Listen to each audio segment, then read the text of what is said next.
സംഘർഷ സാഹചര്യം ചർച്ച ചെയ്യാൻ പ്രത്യേക പാർലമെന്റ് സമ്മേളനം വിളിക്കണമെന്ന് പ്രതിപക്ഷം. സർവകക്ഷി യോഗം വിളിക്കാൻ പ്രധാനമന്ത്രി തയ്യാറാകണമെന്നും പ്രതിപക്ഷം ആവശ്യപ്പെട്ടു. ഇക്കാര്യം ആവശ്യപ്പെട്ട് രാഹുൽ ഗാന്ധിയും മല്ലികാർജ്ജുൻ ഖാർഗെയും പ്രധാനമന്ത്രിക്ക് കത്തയച്ചു. അതേസമയം വെടിനിർത്തലിന് പിന്നാലെ പ്രധാനമന്ത്രി നരേന്ദ്രമോദിയെയും മുൻ പ്രധാനമന്ത്രി ഇന്ദിരാഗാന്ധിയെയും തമ്മിൽ താരതമ്യം ചെയ്യുന്ന കോൺഗ്രസുകാരെ തിരുത്തി ശശി തരൂർ MP രംഗത്തെത്തി. 1971 സാഹചര്യമല്ല 2025 ശശി തരൂരിന്റെ പ്രതികരണം. ബംഗ്ലാദേശ് വിമോചന യുദ്ധകാലത്ത് പാകിസ്ഥാന് മുന്നിൽ മുട്ടുമടക്കാത്ത ഇന്ദിരാഗാന്ധിയെ ഉദാഹരിച്ച് കോൺഗ്രസ് നേതാക്കൾ മോദി സർക്കാരിനെതിരെ രംഗത്ത് വന്നതിന് പിന്നാലെയായിരുന്നു ശശി തരൂരിന്റെ പ്രതികരണം. See, the fact is that to my mind, we had reached a stage where the escalation was needlessly getting out of control. Peace is necessary for us. The truth is that the circumstances of 1971 are not the circumstances of 2025. There are differences. As far as I'm concerned, I believe that the people of India deserve peace. We have suffered a lot. We have lost a lot of casualties. Ask the people of Poonch how many have died since this war began and the shelling from the Pakistanis. We just wanted to teach the terrorists a lesson.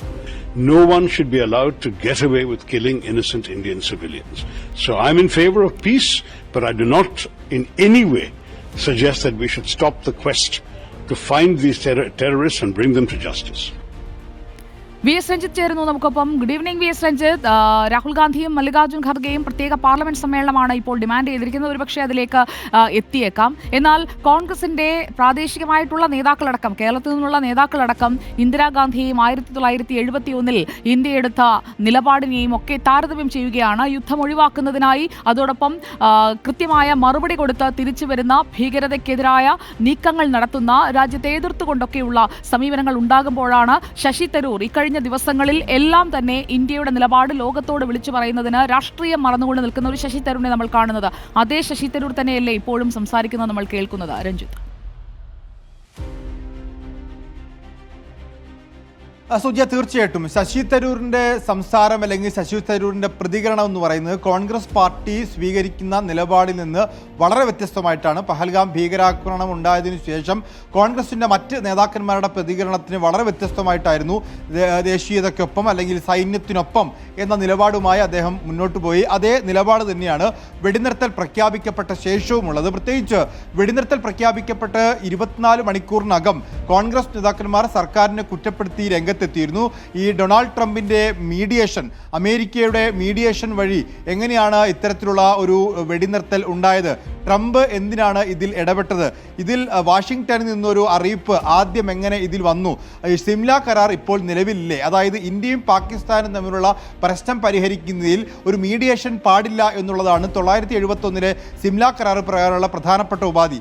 ആ സിംല കരാറിൽ നിന്ന് Pakistan പിൻവാങ്ങിയെങ്കിലും India അതിൽ നിന്ന് പിൻവാങ്ങിയിട്ടുണ്ടോ എന്ന് ജയറാം രമേശ് ഇന്നത്തെ വാർത്താ സമ്മേളനത്തിൽ ചോദിക്കുകയും ചെയ്തു. അതുകൊണ്ട് ഇത്തരം കാര്യങ്ങളൊക്കെ ചർച്ച ചെയ്യുന്നതിന് വേണ്ടി ഒരു പ്രത്യേക പാർലമെന്റ് സമ്മേളനം വിളിച്ചു ചേർക്കണം എന്നുള്ളതാണ് പ്രതിപക്ഷ നേതാവായിട്ടുള്ള രാഹുൽ ഗാന്ധിയും അതുപോലെ രാജ്യസഭയിലെ കോൺഗ്രസിന്റെ നേതാവായിട്ടുള്ള മല്ലികാർജ്ജുന ഖർഗെയും ഒക്കെ ഒരേപോലെ ആവശ്യപ്പെട്ടിട്ടുള്ളത്.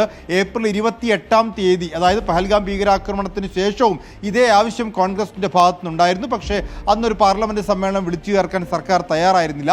ഇപ്പോൾ വെടിനിർത്തൽ പ്രഖ്യാപിച്ച ശേഷം ആ വെടിനിർത്തലിനെ കുറിച്ചും വെടിനിർത്തലിലേക്ക് നയിച്ച കാരണങ്ങളെക്കുറിച്ചുമൊക്കെ പഹൽഗാം ഭീകരാക്രമണത്തിന്റെ എല്ലാ വശങ്ങളെക്കുറിച്ചും ചർച്ച ചെയ്യണം എന്നാവശ്യപ്പെട്ടുകൊണ്ടാണ് പാർലമെന്റ് സമ്മേളനം വിളിക്കണം എന്നാവശ്യപ്പെട്ടത്. അതോടൊപ്പം തന്നെ ജയറാം രമേശ് ഇന്നത്തെ വാർത്താ സമ്മേളനത്തിൽ ഇന്ദിരാഗാന്ധിയെയും പ്രധാനമന്ത്രിയെയും ഒക്കെ താരതമ്യം ചെയ്തിരുന്നു. പക്ഷേ അത്തരത്തിലൊരു താരതമ്യത്തിലേക്ക് പോകേണ്ടതില്ല എന്നുള്ളതാണ് ശശി തരൂർ ഇന്ന് പരസ്യമായി തന്നെ പ്രതികരിച്ചിട്ടുള്ളത്. താരതമ്യത്തെ തിരുത്തുകയാണ് ശശി തരൂർ MP. ശശി തരൂരിന്റെ നിലപാടുകൾ കഴിഞ്ഞ ദിവസങ്ങളിലെല്ലാം വലിയ രീതിയിൽ ചർച്ചയാവുകയും ചെയ്തതാണ്. VS രഞ്ജിത്താണ് വിവരങ്ങൾ നൽകിയത്.